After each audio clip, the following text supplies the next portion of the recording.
Hi, my name's Phil. I like to talk about politics, and today there was a fairly hefty dose of politics with the Prime Minister resigning, finally deciding to step down as Conservative leader. And I saw a news article in the BBC News. I hadn't actually read it yet, but it was just entitled, "Did Theresa May solve her burning injustices?" Burning injustices, she said, is what she was going to tackle as Prime Minister. But my reaction to that piece, or at least that question, was, well, she resigned. But of course, we are just going to move from one injustice to another. And I have to say, first of all, I found her resignation speech hard to watch. Not because of the lies about serving her country, but the crying. A few tears are understandable. You know, you had Margaret Thatcher with a few tears when she announced. But I have to say, I am really bad at dealing with people who are properly blubbing. And I'm no good at it at all. Don't get me wrong, it's not because I feel sorry for her. I just hate seeing it. Maybe it's my harsh Yorkshire upbringing. We don't do crying where I come from. Maybe, just about maybe, if your sports team wins a major championship, you're allowed to shed a few tears there. But anyway. But as to the resignation itself, what I'd like to talk about is what finally precipitated it and what's going to come next. So, ultimately, Theresa May was always going to be gone by the end of June. I'd already said that. But this was a hastier announcement, at least, than was predicted. The timescale for her dropping out was round about what was expected, but her announcing it a little bit quicker. And it's because, ultimately, she felt forced to bounce her cabinet to try and get any traction at all with her Brexit deal. She knew that her withdrawal agreement had no chance of being passed without at least some overtures towards a customs union and a public vote on the deal. She didn't promise either, simply saying that she would allow Parliament to decide, to vote on it, which they can do anyway without her permission. It was also the case that she was going to whip her MPs to vote against it anyway, but just mentioning them was too much for the pro-Brexit portion of her cabinet to hear. But what also enraged them was that she left that bit out of her meeting with them. So she basically lied, even though it was a lie by omission, to her own cabinet, who then, of course, turned on her.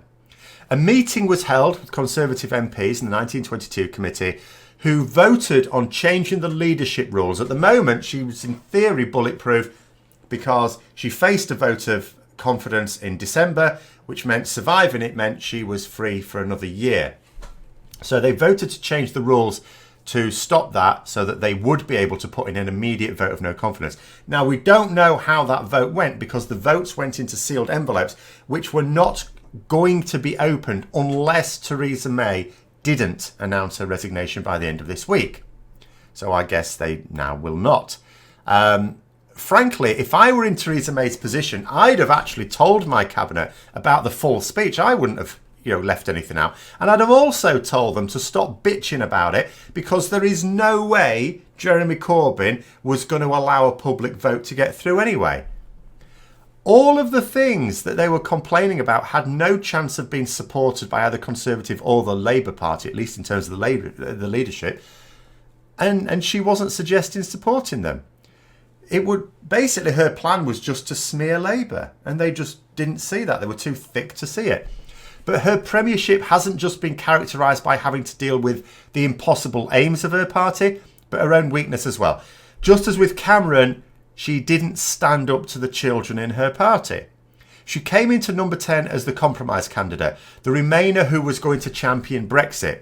She produced her red lines, which basically excluded all possible forms of Brexit in an effort to not piss anyone off, but the consequence was she pissed everyone off. She allowed challenges to her decisions and leadership throughout her time as Prime Minister, including from within her own cabinet. Ministers committed acts of disloyalty that would have seen them sacked under any other leader. But make no mistake, Theresa May had no way to satisfy her delusional party on Brexit. But she was also weak. Her failure is not just because she faced an impossible task, which she adopted, she asked for. Remember, she is the Prime Minister who became Prime Minister to deliver Brexit. She wasn't just the Prime Minister who happened to be Prime Minister when it happened. It's because she failed personally as well. From a small majority in Parliament, she called a general election and then pissed away that majority due to her inability to lead a campaign. I mean, she didn't actually have any campaigning experience as far as I can tell. you don't really campaign as an MP in a safe seat like hers. You convince a small number of people in the local party to have you as their candidate. And she knows those well. Maybe on a personal level, she's pretty good. She didn't even have to campaign to become Prime Minister. Nobody opposed her. She just went through on the nod. So we shouldn't have been really surprised that she would make such an arse of the general election campaign. She was also offensive even as she was resigning. She had the nerve to try and string out a list of successes of her premiership. She had the absolute nerve to mention the Grenfell tragedy, where justice has still not been delivered. The Fire Brigade Union have attacked her duplicity on those remarks. She also had the audacity to talk about manufacturing in the same week that another major employer is on the ropes while she watches on. Her claims of successes were a tissue of lies, but I find it hard to be joyful about her end. Yes, I'm glad she's gone in a way, but let's not pretend we're headed for something better. I was saying to someone today that I would prefer incompetent evil to calculating evil. She's exhibited the former, but she's allowed the latter to flourish in government. And who knows, the next person to take over may be calculating. She failed to pin ownership of the Brexit process onto the MPs who are actually responsible for it, such as Davis, Johnson and Fox, taking the blame upon herself, possibly to help avoid the party itself doing so. But of course, now that she's resigned, someone else is now going to have to share the blame. It at least means that it will be the party at large that's blamed for Brexit. Because if there were to be an imminent general election, then the new leader, of course, could shake off the blame and it could all be placed on Theresa May, and a lot of people might well vote for the Conservatives. Maybe, maybe not. But the Conservatives don't want to risk another general election. So by the time there is one, yeah, the new leader will definitely have absorbed a great deal of that blame. And I struggle also to believe that her tears are for what she fears comes next, though I don't rule out the possibility. They seem to me more like the blubbing of a child who's been told they're not actually going to get to play the princess in the school play this time. But if they were tears for the country, then it's only born of arrogance that we can't possibly do without her. Sure enough, I think whoever comes next will likely be worse than her. But you don't defend your own work by saying that whichever muppet comes after you is going to do it even worse. So she's now said that she's going to step down as leader on June the 7th. She'll still be Prime Minister. She would still be Prime Minister until a new leader is chosen. She just won't be leader of the Conservative Party. So that will trigger a new leadership contest that everyone and their dogs seems to be showing interest in. Ken Clarke actually made me smile today. Because he's stood for the leadership before. He said he's not going to this time. I mean, a Europhilic MP is never going to be elected leader at the moment. But that's not the reason he gave. That's the reason Dominic Grieve gave. Ken Clarke said, no, he's not going to stand to be leader. He says there needs to be at least one Tory MP that's not standing. Because almost everyone else seems to be. The head of the 1922 committee, it's Graham Brady. He steps down from that role so that he can run himself. So the parliamentary party are going to have to whittle down what's probably going to be over a dozen candidates to just 2 baying hounds to be put before the wider membership. Now, of the realistic candidates, some are hardline Brexiteers, some are opportunistic Brexiteers, that is, ones like Johnson who are not actually Brexiteers, but they pretend to be for political purposes, and some are moderate, not too many of those. But it doesn't really matter who takes over. May's assassination will have delivered to them the very, very clear message that the party will accept nothing less than a commitment to a hard Brexit. I do not see whoever succeeds May can do anything else. And that, of course, has the potential to split the party in a way that it's been promising to do for some time. Either way, Parliament will, of course, not go along with it. But at least things will now come to a head. While May remained, we were still just kicking that can further and further down the road, beyond even where everyone thought the road ended. Now, colours will have to be nailed to the mast. Theresa May campaigned on getting a deal with the EU. The next leader will effectively have to campaign to getting us out without a deal. If they try and campaign to get a different deal, then they'll be setting themselves up for more of the same humiliation that May endured. I noticed that Boris Johnson is trying to do that. But of course, the answer from the EU, as it's already been, EU leaders have already been saying, by the way, if the new leader thinks they're going to be changing the agreement, think again, you ain't changing it. Simple as that. Now, we know that the party membership is pretty hardline on Europe. All the candidates know that they'll have to promise a hardline Brexit approach to become leader. There are no two ways about that. They would certainly have to whip MPs against voting for a public vote as well, so that becomes extra sticky. Michael Heseltine has been reported as saying that he's more interested in the new song than the singer. And he's right. The person who takes over is irrelevant in many ways. What matters is what they will do as Prime Minister, or more specifically what they will try and do, because they take over a deeply divided party, which is a very precariously minority government.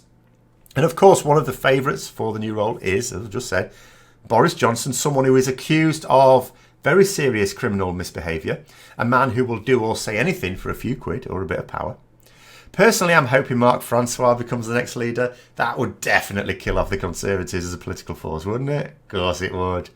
But in terms of who will run, ultimately, they will all, by the end of this weekend, I imagine, have sent out their feelers and said officially whether or not they're going to stand.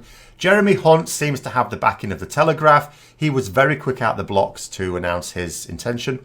Boris Johnson, who is hated within the parliamentary party, but loved amongst the membership, he won a runaway poll of party members. He would definitely split the parliamentary party, most of whom still harbour a bit of hatred for him. Sajid Javid could be seen as the compromise candidate, which normally would be a positive thing, but it didn't go so well for May. I'm not sure I see him succeeding if the leadership becomes more polarisation than compromise, which I think it's inevitably going to. Theresa May in a resignation speech tried to say that compromise isn't a dirty word. I think in the Conservative Party at the moment it is. Mark Francois, of course, the bellicose Brexiteer as I call him, who has no manners and even fewer brains. Amber Rudd, who is more of a moderate than many other candidates, which probably wouldn't appeal to the members unless up against another moderate. But there aren't too many of those eyeing up the job, and she still has the taint of ministerial failure after Windrush. Dominic Raab, the guy who didn't know that Dover is quite an important route for our trade until after he became Brexit Secretary. Apparently he was described as having a good legal brain today. There you go. Michael Gove, of course, Boris Johnson's chief partner in crime with the Brexit referendum, but as thick as two short planks as well. Still, the party did once elect Ian Duncan Smith as leader, so you never know. There are also probably as many more candidates again. Those are just the ones I would see as the ones who might have some realistic hope. You've got Steve Barker, you've got you've got Esther McVeigh. But I'm not really sure that those or any of the others, including Sir Graham Brady, have really got enough of a profile to seriously get the job. And if people don't withdraw, then it'll be a long contest as well. Because the way it works is they all go to a poll of the parliamentary party, and then the one with the fewest votes gets kicked out, and then you vote for the next lot. And it keeps going down. You just remove one person each time until you've whittled it down to two. And then a ballot is sent out with those two candidates to the wider membership, and they vote for the one they want. But I suspect, just as with the last leadership contest, it may be seen as necessary to do it as quickly as possible, and the no-hopers may have pressure put onto them to pull out early. So we may see quite a lot on the first ballot, and then not just one person being eliminated, but a load of them just stepping back and going, do you know what, I ain't got the support after that. But what I will eagerly await is not so much the leadership contest result itself, because after all, it's quite clear that if Boris Johnson ends up on the ballot, and he may not, I would imagine there's a lot of Tory MPs that will try very hard to avoid that. He would be the runaway with it. But either way, it really doesn't matter for me. What I want to know is what they're going to do in their first Prime Minister's questions, where they will presumably have to spell out their intentions on Brexit if they haven't already done so. The problem is, if the contest takes a while, that might not be until after summer. So there we go. Those are my thoughts on Theresa May's resignation today. Let me know yours below. Hope you found the video interesting. If you did, don't forget to click the like button, subscribe for further content, and until next time, I'll see you later.